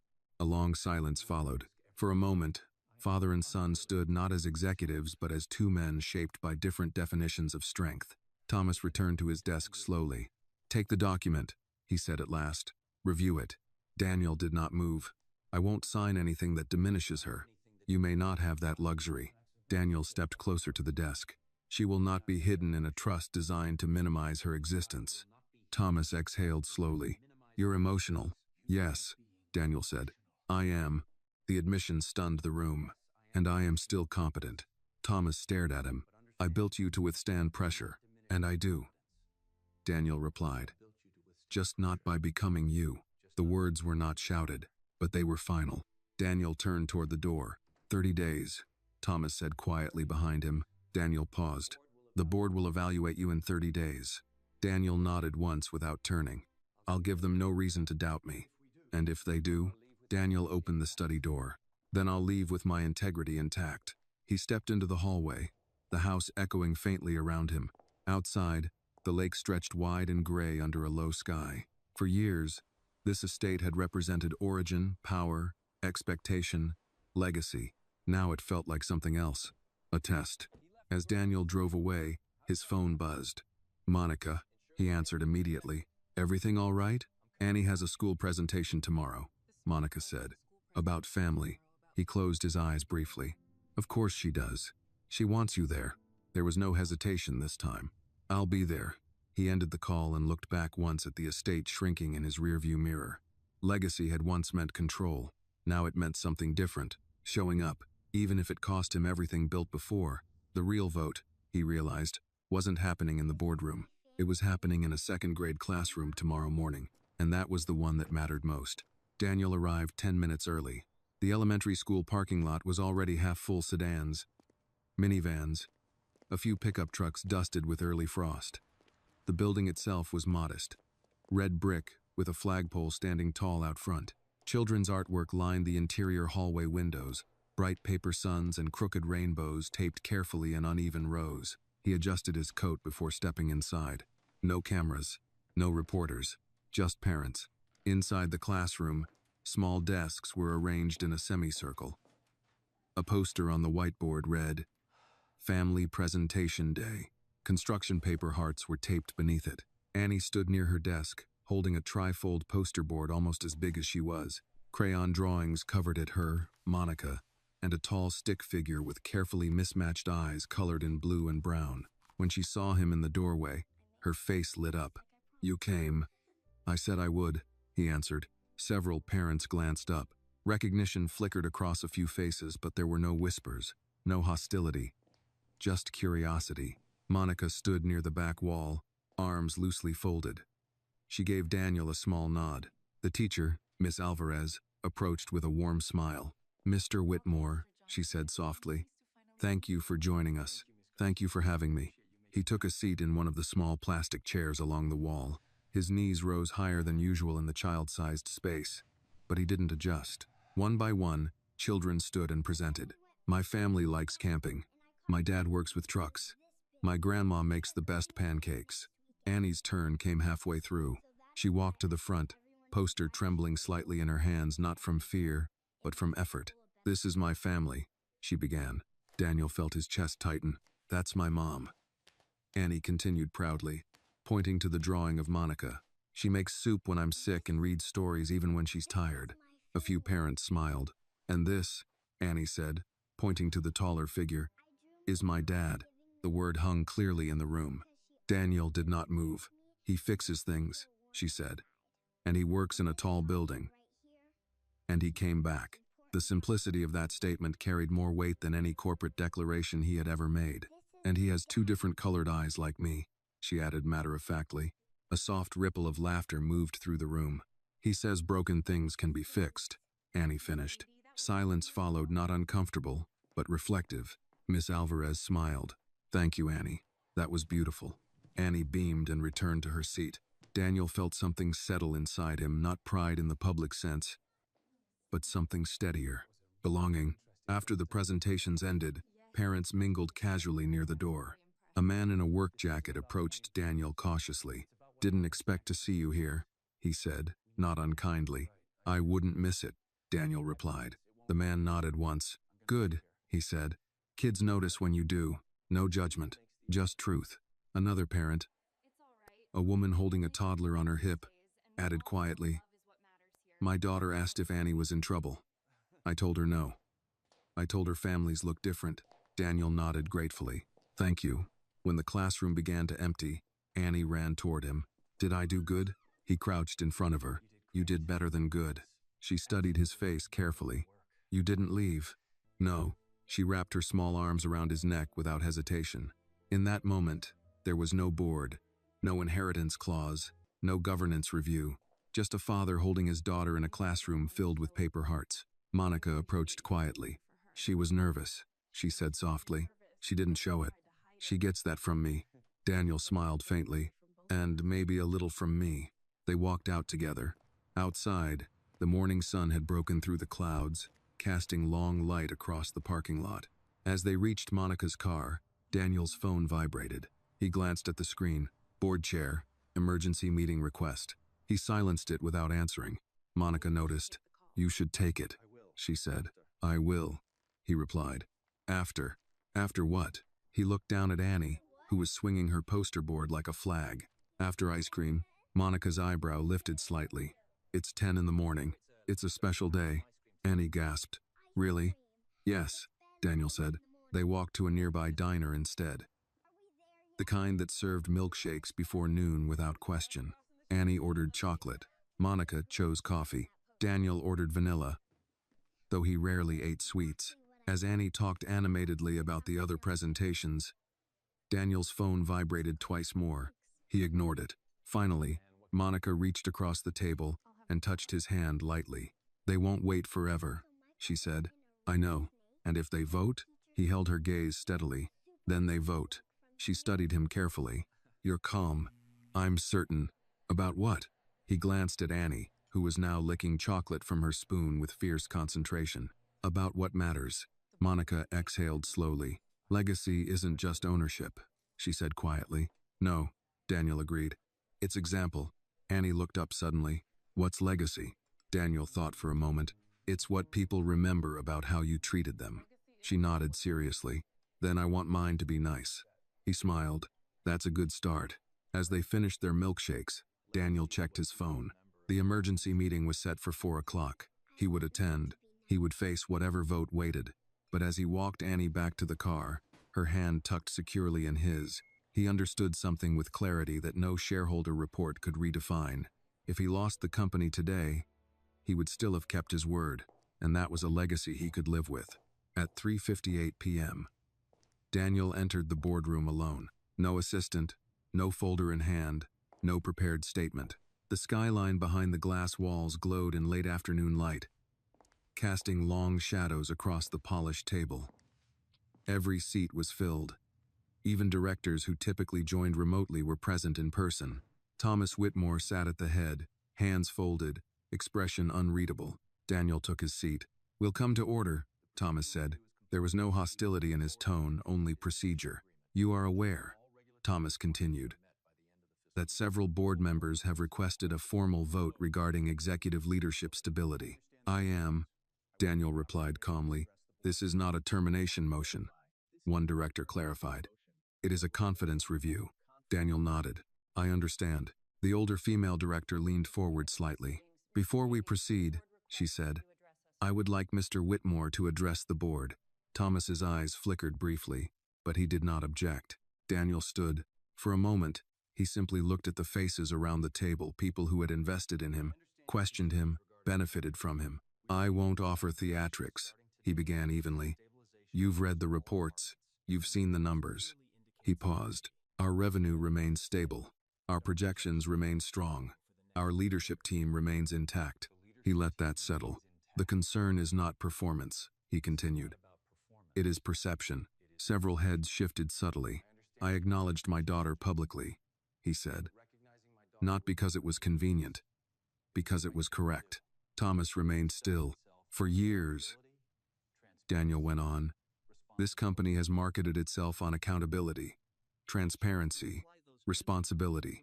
He allowed the words to echo softly. I chose to apply those principles to my personal life. A brief silence. If that is interpreted as instability, he said, then we need to revisit what we define as strength. One director cleared his throat. The market fears distraction, he said carefully. I am not distracted, Daniel replied. I am grounded. Thomas spoke then. And if further complications arise, he asked. Daniel met his father's gaze. Then I will address them directly, as I have addressed every challenge this company has faced. Another pause. I will not hide my daughter, Daniel added quietly.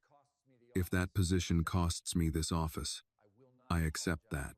The room went very still. He did not sit down. He did not soften the statement. He simply allowed it to stand. Thomas studied him for a long moment. Very well, he said. We will proceed to vote. Ballots were distributed. Paper. Simple. The quiet scratch of pens filled the room. Daniel remained standing. He did not attempt to read expressions. He did not attempt to calculate odds. For the first time in his career, outcome felt secondary. The ballots were collected. The corporate secretary tallied them with deliberate care. Seconds stretched. Finally, she looked up. The motion to initiate leadership transition fails. A breath moved through the room, subtle but audible. Thomas did not react outwardly. The board of firms continued confidence in Mr. Whitmore as CEO, the secretary concluded. Daniel sat down slowly, not in triumph. In acknowledgement, Thomas folded his hands again. "This matter is closed," he said. But it wasn't. Not entirely. After the meeting adjourned, most directors left quietly. Only Thomas remained. The room felt larger without witnesses. "You forced their hand," Thomas said calmly. "I answered their doubt," Daniel replied. Thomas stepped closer. "You think this is victory? It's alignment. With sentiment. With principle." Thomas studied him carefully. "You are changing the company." "Yes. And if the market turns?" Daniel did not hesitate. "Then I adjust." Thomas's gaze sharpened. "You risk legacy for a child." Daniel held it. "I build legacy for her." Silence settled. Thomas turned toward the window, staring out at the river. "You were not weak," he said quietly. "As a boy." Daniel felt the shift in tone. "You were disciplined," Thomas continued. "Focused." "I was afraid to disappoint you," Daniel replied. The honesty lingered in the air. Thomas did not answer immediately. After a moment, he said, "Disappointment is inefficient." Daniel almost smiled. "Children don't measure efficiency." Thomas glanced at him. "No," he admitted softly. "They don't." It was not reconciliation, but it was something. Daniel left the building before sunset. He drove south without stopping at his condominium. When he arrived at Monica's apartment, Annie was already outside, chalk drawing on the sidewalk. She looked up as his car pulled in. "You're early." "I finished work," he said. She ran toward him. "Did you win?" He crouched to her height. "Yes." She nodded, satisfied. "Good, because I told Mom you would." Monica stepped out onto the sidewalk, watching them carefully. "It's done?" she asked quietly. "It's done," he confirmed. "For now." "For now," he agreed. Annie grabbed his hand and pulled him toward her chalk drawings. "Look," she said proudly. "That's you. And that's me. And that's Mom." The figures were uneven but unmistakable. 3 shapes standing side by side. Daniel studied it carefully. "It's perfect," he said. "It's not perfect," Annie corrected again. "But it's ours." He looked at Monica, and for the first time since the clinic call, he felt something settle fully into place. Not fear, not pressure, belonging. The board had voted. The company remained his to lead. But as Annie handed him a piece of chalk and insisted he draw beside them, Daniel understood something far more important than corporate survival. Leadership wasn't proven in glass towers. It was proven here, on sidewalks, in classrooms, in promises kept. The shift did not happen overnight. Victory in the boardroom did not silence doubt in the hallways. But something fundamental had changed. The following week, Daniel adjusted his calendar in a way that startled his executive assistant. "You're blocking Tuesdays at 3?" she asked, glancing at the screen. "Indefinitely?" "Yes." "For what should I list it?" He paused. "Personal commitment." She nodded, typing it in without question. At 2:55 p.m., that Tuesday, Daniel left the tower without fanfare. No press release, no driver escort, just a man walking to his car with purpose. By 3:18, he was standing outside Annie's school. A few parents recognized him. Some offered polite nods. No cameras. When the bell rang, Annie burst through the doors with a backpack nearly as large as she was. She scanned the crowd. When she saw him, she didn't wave. She ran. He knelt instinctively as she collided into his arms. "You said Tuesdays," she announced. "I did. You remembered." "Yes." She studied his face carefully, as though checking for cracks. "You're not busy." "I'm busy," he said honestly. "But I'm here." She seemed to accept the distinction. They walked to the car hand in hand. "Can we get ice cream again?" she asked. "It's 40 degrees, he replied. "So?" He smiled. "All right." Later that evening, as Annie worked on spelling words at the kitchen table, Monica watched Daniel from across the room. "You're rearranging your life," she observed quietly. "I'm integrating it," he replied. "There's a difference." "Yes," he admitted. "There is." Annie looked up. "How do you spell responsibility?" she asked. Daniel hesitated, then spelled it slowly. She wrote it carefully on her worksheet. "What does it mean?" she continued. He glanced at Monica. It means you do what you say you'll do, he answered. Annie nodded seriously and returned to her paper. Monica's eyes held his. You're teaching her something, she said softly. I'm trying to learn it myself. Days turned into weeks. The media lost interest as quickly as it had ignited. Stock prices stabilized. Board meetings resumed their usual rhythm, less tension, more routine oversight. Thomas Whitmore remained distant, but he no longer pressed amendments. One Friday afternoon, Daniel invited Annie to visit the tower. Not for spectacle, not for display, for context. She stood in the lobby staring up at the ceiling. It's shiny, she whispered. Yes. Do you live here? No. Good, she said matter-of-factly. It feels echoey. He laughed softly. He showed her his office, no speeches, no introductions to executives, just a desk, a chair, a view. She walked to the window and pressed her hands against the glass. It's high, she said. Are you scared? She shook her head. Are you? He considered the question. Sometimes, he admitted. She turned. Of falling? Of failing? She thought about that. Mom says falling teaches you balance. He smiled faintly. She's right. When they left the building, he felt something unexpected. Not pride in the structure, gratitude for the distance. That night, Annie insisted he stay for dinner. Macaroni and cheese from a box. Not gourmet. Not impressive. He ate every bite. After she went to bed, Monica sat across from him at the small kitchen table. You're not performing, she said quietly. No. No. You're not trying to impress her. No. Thanks for watching. Why? He thought for a moment. Because I don't want her to love me for the wrong reasons. Monica's gaze softened. She won't. I know. Silence settled gently between them. You're different here, she observed. Here, he replied. I'm not being evaluated. She tilted her head slightly. You're always being evaluated. He smiled faintly. Not by shareholders. She considered that. She watches everything, Monica added. She sees if you're late, if you're distracted, if you're honest. I know. And if you fail. He didn't hesitate this time. Then I apologize. Monica held his gaze. That matters. Outside, wind brushed against the apartment windows. Inside, something steadier had taken root. Not perfection, not redemption, consistency. As Daniel left that evening, Annie called out sleepily from her room. Don't forget Tuesday. I won't, he answered. Driving back toward downtown, he passed the North Shore exit without slowing. Legacy no longer felt like a monument to maintain. It felt like a pattern to repeat, week after week, choice after choice. And for the first time in his life, Daniel Whitmore understood that leadership was not measured by how high you built. It was measured by how firmly you stood beside the people who trusted you. Winter came quietly that year, not with a dramatic storm or citywide shutdown, but with a slow layering of frost along sidewalks and a sharper bite in the air that lingered after sunset. Chicago's skyline looked colder, harder. The river carried sheets of gray beneath thin morning light. Inside Whitmore Technologies, quarterly earnings exceeded projections. Inside a small South Side apartment, Annie lost her first tooth. Daniel was there when it happened. She had been biting into an apple at the kitchen table when she froze mid-chew. Something's wrong, she announced, eyes wide. Monica turned quickly. Did you hurt yourself? Annie held up the apple in one hand and a tiny white tooth in the other. Daniel stared for a second before laughing softly. That, he said, is not an emergency. Annie examined the tooth like a rare artifact. It fell out. That's what they do. Monica smiled.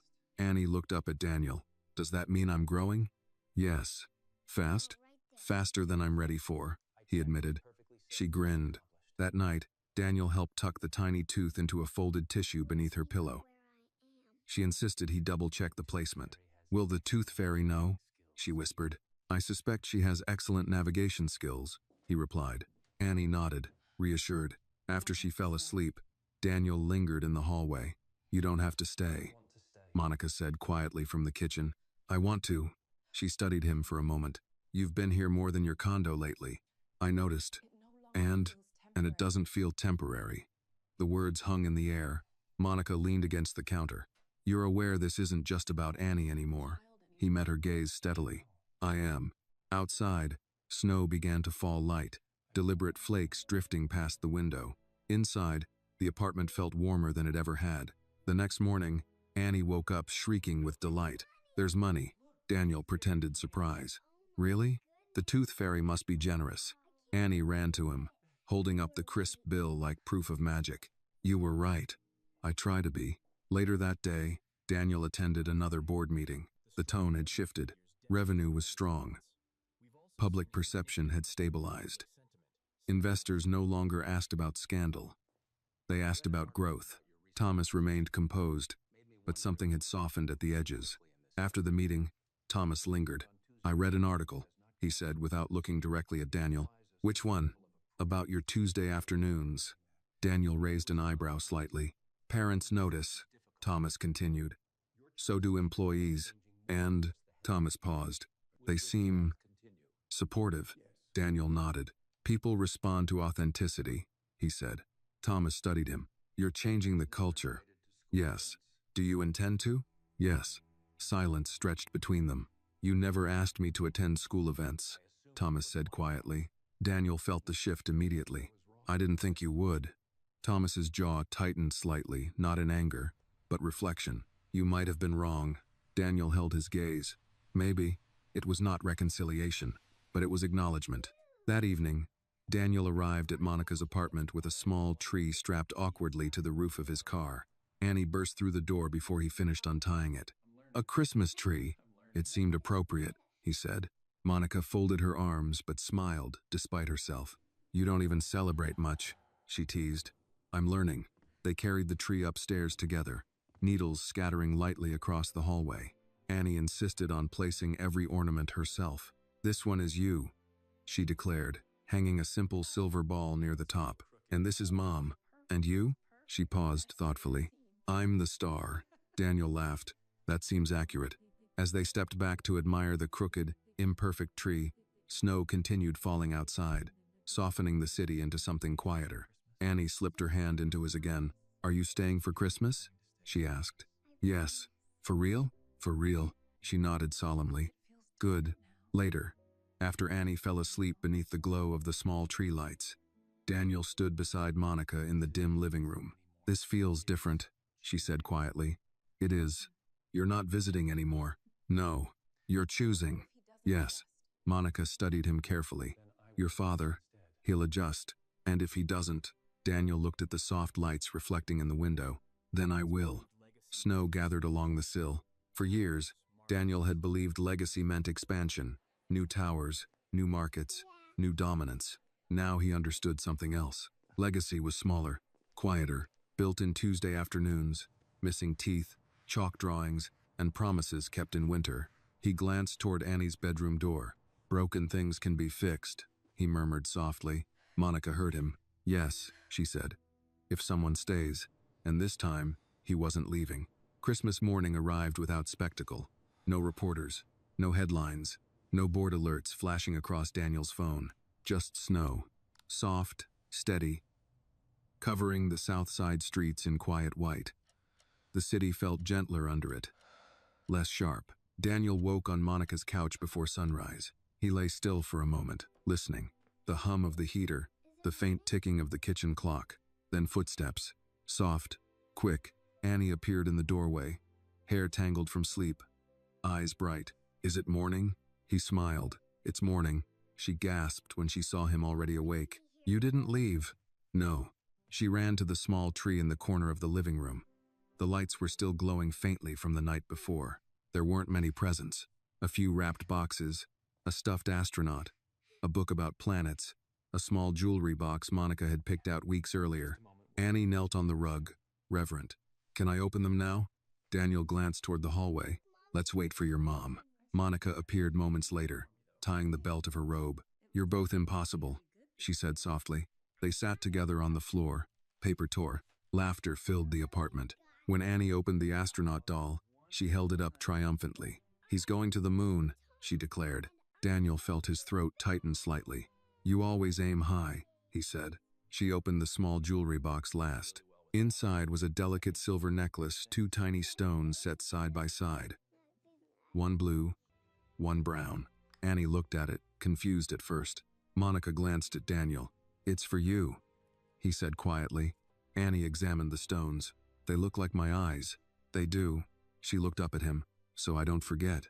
He shook his head gently. So you remember. She wrapped her arms around him without hesitation. Monica watched quietly. Later that afternoon, Daniel stepped outside briefly, letting the cold air steady him. Across the street, children built uneven snowmen. Laughter drifted through the crisp air. His phone buzzed once. Thomas. He considered ignoring it. He didn't. Merry Christmas, Thomas said, voice more restrained than usual. Merry Christmas. A pause. I assume you're with them. Yes. Another silence. I won't interfere, Thomas said at last. Daniel absorbed that. Thank you. A longer pause followed. When you were 8, Thomas said slowly, you asked for a telescope. Daniel remembered. I bought you a microscope instead, Thomas continued. I said, looking down was more practical than looking up. Daniel almost smiled at the memory. I remember. You wanted to see stars, Thomas said quietly.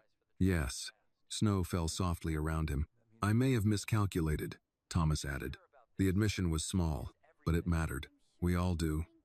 Daniel replied gently. Another pause. She's fortunate, Thomas said. Daniel looked back toward the apartment window where Annie's silhouette moved excitedly past the tree. I am, Daniel answered. When he returned inside, Annie tugged him toward the window. Come see. It's still snowing. He stood beside her, looking out at the white-covered street. Dad? Yes. Are you going to work tomorrow? Yes. She nodded thoughtfully. But you'll come back. Yes. How many times? He smiled softly. As many as it takes. She seemed satisfied with that. That evening, after dinner and board games and too much hot chocolate, Annie fell asleep, curled on the couch beside him. Daniel didn't move. He let her weight rest against him. Monica dimmed the lights quietly.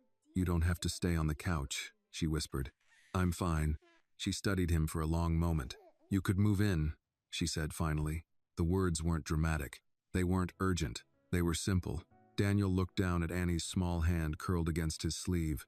I don't want to disrupt what you've built, he said. You're not disrupting, Monica replied softly. You're adding. He considered that. Are you sure? He asked. She held his gaze steadily. Yes. The snow outside thickened. Inside, the tree lights cast soft reflections across the walls. Daniel exhaled slowly. I don't want this to be temporary, he said. It isn't, Monica answered. Annie shifted in her sleep. Dad, she murmured faintly. The word was no longer fragile. It was settled. Daniel closed his eyes briefly. For years, he had measured success in acquisitions, market expansion, shareholder confidence. He had inherited a legacy built on structure and control. But sitting there in a modest apartment, snow falling outside, a child asleep against his side, he understood something his younger self never had. Legacy was not what you left behind. It was who stood beside you while you were still here. Broken things could be fixed, not by money, not by power, but by staying, and this time, he was staying. Viết đoạn văn ngắn bằng tiếng Anh về bài học trong câu chuyện, trên muốn truyền tải đến khán giả. This story reminds us that true legacy is not measured in wealth, power, or public reputation. It is measured in presence. Success can build towers of glass and steel, but it cannot replace a father who shows up, listens, and keeps his word. The lesson is simple yet profound. Responsibility is not about protecting your image. It is about protecting the people who trust you. Broken relationships, like broken wheels, can be repaired, but only if someone chooses to stay. In the end, integrity is not proven in boardrooms. It is proven in ordinary moments at kitchen tables, in school classrooms, and in the quiet promises we keep when no one is watching. This video is a work of fiction created with the assistance of artificial intelligence. All characters, events, and situations are not real and do not represent any actual people or true stories. The content is intended for storytelling and emotional illustration only.